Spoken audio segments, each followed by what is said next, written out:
My name is Susan Testrode Bergeron. I'm interviewing Mr. Yancy Welch about his memories and experiences concerning Louisiana's coastal wetlands. The interview is being conducted at 1:30 p.m. on August the 2nd, 2012. The interview is being conducted at Yancy's home in Oak Grove, Louisiana.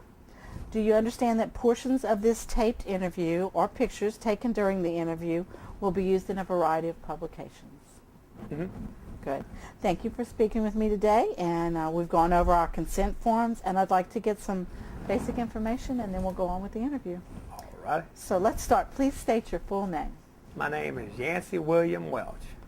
And can you please give us your date of birth and tell us where you were born?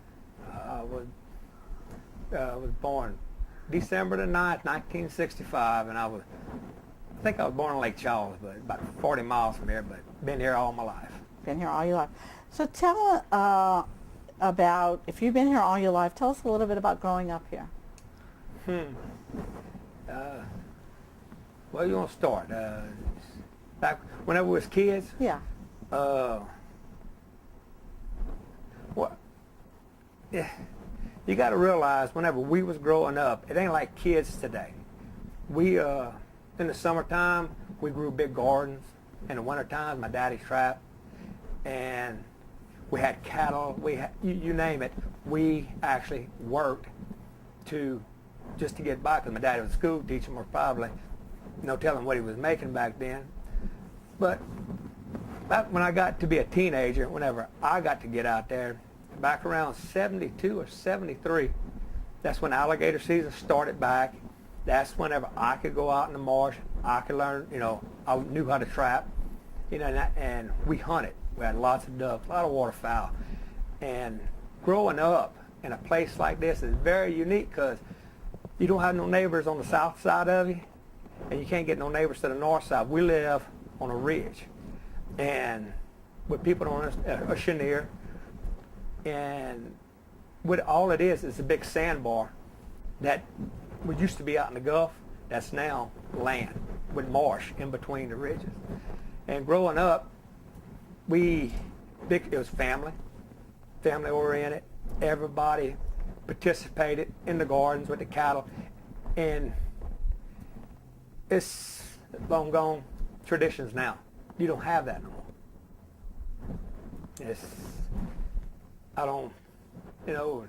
Then when wintertime, you look forward to it, because we were rat trappers.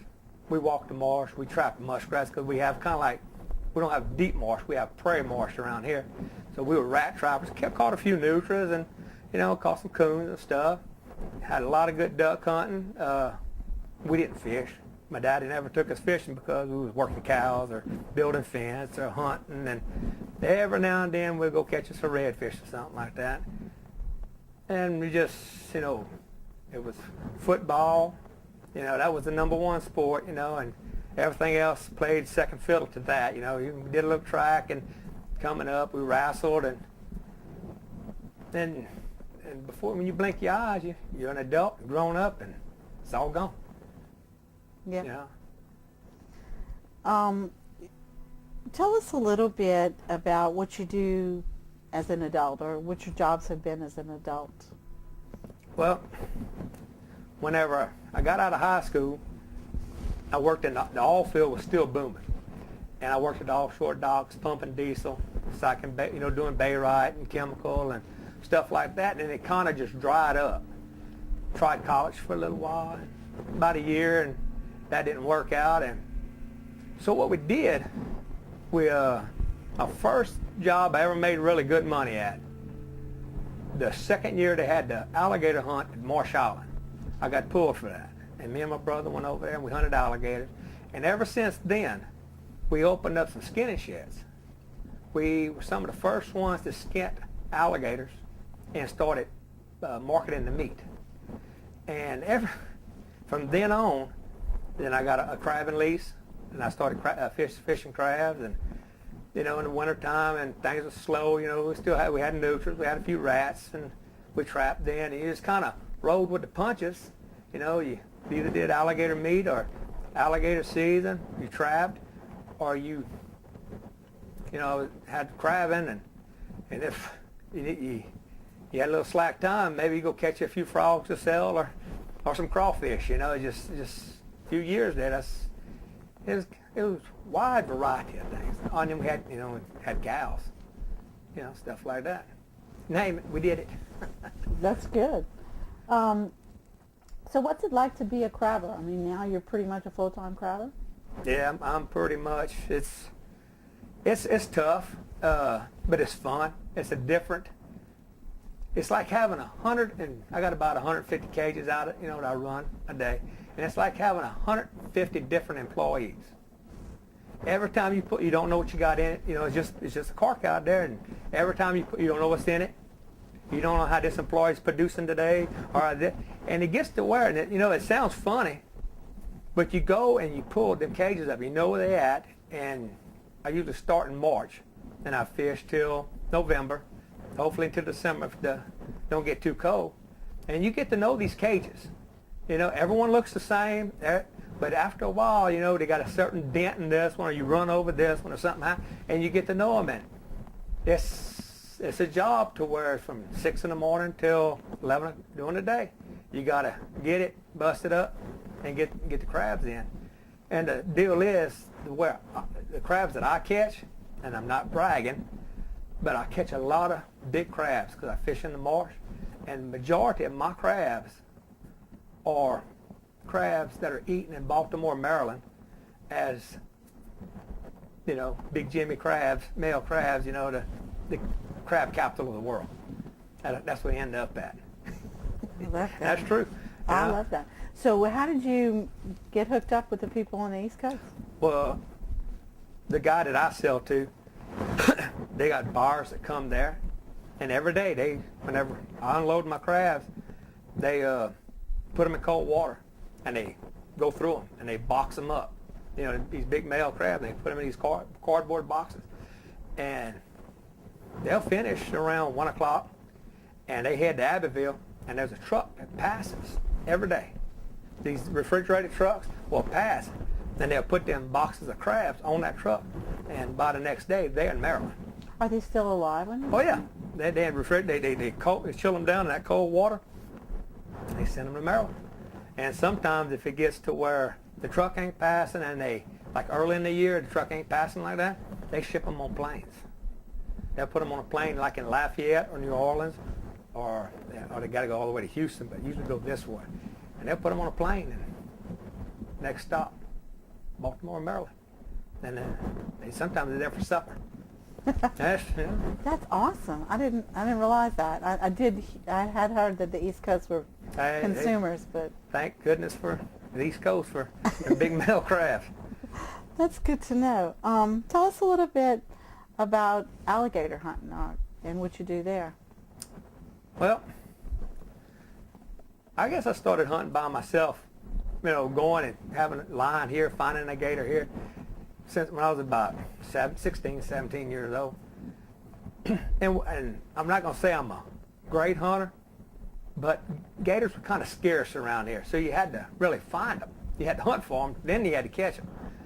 And for years, we had a handful of family tags, and we'd go out and hunt them and stuff like that. And we'd hunt. I hunted on Marsh Island when I got out of high school, and but I guess around 93 or something like that, I got on some leased property, and that's when you learned how to handle a bunch of alligators. And you really learn a lot of things when you get a bunch of tags, and it ain't that. Now I got 300 to 500, I get like 150 tags, 170 tags like that. And it takes us about 10 days, and it's kind of a family thing, because my younger brother comes with me, and then now I got my little boy. He's 13. He thinks he's an alligator hunter now. He knows how it's all done, but he'll stand back there and tell me how it's done because he sees it on TV how it's done, and that's how it's supposed to be done. And I ain't doing it right, And I've been doing that since 93, and I've known you name any of the big alligator hunters. I've associated with them all. But every year's a different year. Some years it's chicken, and the next year it might be feathers. You just gotta, you never can really rely on year to year what you're going to make. What you got at the end of the hunt, minus your expenses, that's what you make. You know. It sounds like an interesting adventure, being an alligator hunter. Oh, it is. Well, matter of fact, my wife, she works in Cameron. She works at the DA's office. She got drawed for the Sabine Reserve. And the first year we hunted, that's when the year Ike hit. That was 08. We had to go back out, and we had to, it was so fun. We hunted for 2 days, and they shut us down. And we had like 150 tags to fill. We killed about 50. We had 100 to go, so it pushed all these gators up into one area, and they were just solid. So we went in there, and it was our turn to go. It was me, my wife had to be with us, Terry, her name's Terry, and other guys, my stepson, and a few of the helpers. And we went in there, and in 2 days, we killed the other 100. And on the last day, but everything was gone again. Whenever you come down from Lake Charles, you had to come through Sulphur, through Hackberry, through Johnson Bay, to Deep Bay to get out there. There was nothing. And the last day we went, I got a scar on the side of my leg. Our boats were full of these big alligators and stuff. And what we do, we take our guns and we unload them when we're coming out, because, say, don't want to get nobody shot. And they were all on their backs. So you take your gator and you turn them over. Well, I grabbed one of them by the tail, and I went to turn it over, and it's a true story. It come around, and everybody went to go get the trucks, but Terry was standing at the end of the boat on the bank, was talking, and I was turning him up. It come back, and it grabbed me. And I had my knee boots on. I wear green boots. I don't wear white boots like the rest of them. I wear green boots, and I had long pants on, and it grabbed me. Well, the deal is, it hurt, but it's tagged. You can't let, you lose your tag. That's worse than getting a DWI sometimes with wildlife. You don't want to lose your tag. I'd let the alligator go, but I had the tag in my hand, and I was trying to get him off my leg, and I was hollering at her. She was running in place, trying to get, she just hollered, what am I going to do? I said, get the gun, get a bullet, get a knife, and after a while, it finally let me go. But you can see with the cuts, the scars there on the side here, it just, 2 teeth got me. And it's just the bacteria, because you don't want to get bit by these things. And they got nasty mouth and all that. But that was one of since I've been hunting, I've been bit twice. And you do get bit. That's one of the most exciting things, because we was finished. We was finished. I finished my tag, we finished her tag, and we was finished for the year, and I get bit on the last alligator before we picked it up. And it didn't get infected or nothing. It's got marks, It's better than a tattoo sometimes. That is a tattoo. It's better than It's a real tattoo. tattoo. Well, that's good.